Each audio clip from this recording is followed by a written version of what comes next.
আমি মলি। আমার আরও একটি নতুন মিনি ভ্লগে তোমাদের সকলকে অনেক অনেক ভালোবাসা। আশা করছি তোমরা সকলে খুব ভালো আছো আর আমিও খুব ভালো আছি। চলো আজকের ব্লগটা এখান থেকেই শুরু করছি।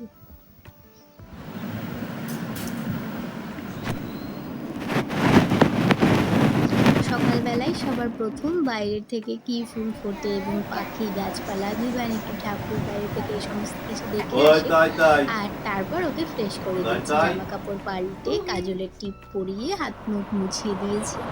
এরপর ও এখানে খেলাধুলো করছে।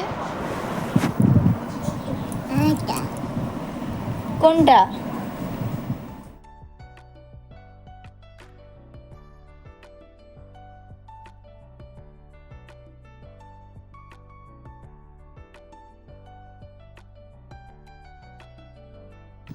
সকালবেলা একটু খিদে পেয়ে গিয়েছিল, সেই জন্য আগের দিন বাজারে গিয়ে এই ম্যাগির প্যাকেটটা কিনে এনেছিলাম। ছোট প্যাকেটটা ছিল না বলে বড় প্যাকেটটাই কিনে এনেছিলাম। তো সেখান থেকে 2 প্যাকেট ম্যাগি খেয়ে ভিভানকে স্নান করিয়ে ঘুম পাড়িয়ে তারপর দুপুরে রান্না বসিয়ে দিয়েছি। আজকে দুপুরে রান্নায় বানাবো হচ্ছে কাবলি ছোলার তরকারি আর তার সঙ্গে বানাবো লুচি। কাবলি ছোলার তরকারিটা আমি এই প্রথম বানাচ্ছি, কোনো রকম কোনো ইউটিউব ভিডিও দেখিনি, নিজে নিজেই চেষ্টা করলাম। প্রথমে আলুগুলোকে ভালো করে ভেজে নিয়েছি, একদম ব্রাউন কালার করে ভেজে নিয়েছি যাতে বাইরেটা খুব ক্রিস্পি হয়।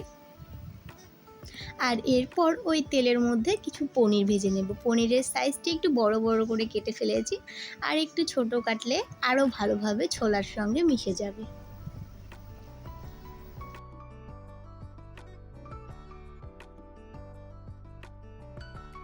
পনিরটা ভাজার সময় সামান্য পরিমাণে লবণ এবং সামান্য পরিমাণ হলুদ দিয়ে ভেজেছি।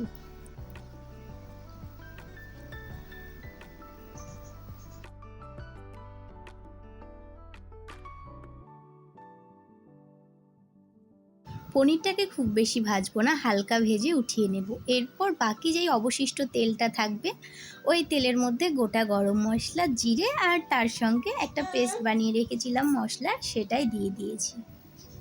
আর মশলাটা অর্ধেকটা কষিয়ে ভিভান এদিকে খুব কান্নাকাটি করছিল, দেখছি ভিভান এসে উঠে গেছে। ওকে আবার একটু ঘুম পাড়ানোর চেষ্টা করলাম, তবে আবারও উঠে গিয়েছিল। তো ওকে কোলে নিয়ে এর পরের রান্নাটুকু বসিয়ে দিলাম। তো এদিকে তরকারিটা প্রায় হয়ে এসছে আর এদিকে আটাটা মেখে নেব। তরকারিটায় দিয়ে দেবো একটু পনির, যে পনিরটা ভেজে রেখেছিলাম। আর ততক্ষণে কড়াই বসিয়ে দিয়েছি লুচিটা ভাজার জন্য। লুচি আমার কোনো দিনই গোল হয় না, তবে 10টার মধ্যে হয়তো 2টো কি 4টে গোল হলো, আর বাকিগুলো এরকমই টেরা।